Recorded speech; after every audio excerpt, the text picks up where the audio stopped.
भूतनादं नमो देवदेवं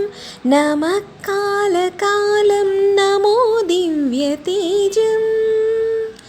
नमः कामभस्मं नमः शान्तशीलं भजे पार्वतीवल्लभं नीलकण्ठं भजे पार्वतीवल्लभं नीलकण्ठं सदा तीर्थसिद्धं सदा भक्तरक्षं सदा शैव पूज्यं सदा शुभ्रभस्मं सदा ध्यानयुक्तं सदा ज्ञानकल्पं भजे पार्वतीवल्लभं नीलकण्ठं भजे पार्वतीवल्लभं नीलकण्ठं श्मशाने शयनं महास्थानवासं शरीरं गजानां सदा चर्मवेष्टं पिशाचादिनादं पशूनां प्रतिष्ठं भजे पार्वतीवल्लभं नीलकण्ठं भजे पार्वतीवल्लभं नीलकण्ठं फणिनागकण्ठे भुजङ्गाद्यनेकं गलेरुण्डमालं महावीरशूरं कटिव्याघ्रचर्मं चिताभस्मलेपं भजे पार्वतीवल्लभं नीलकण्ठं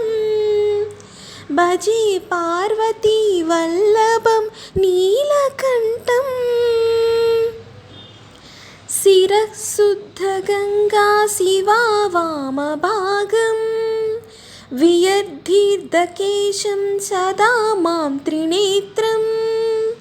फणिनागकर्णं सदा फालचन्द्रं भजे पार्वतीवल्लभं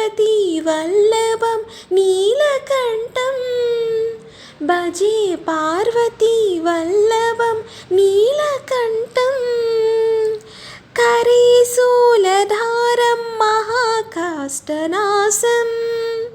सुरेशं परेशं महेशं जनेशं धनेशामरेशं ध्वजेशं गिरीशं भजे पार्वतीवल्लभं नीलकण्ठं भजे पार्वतीवल्लभं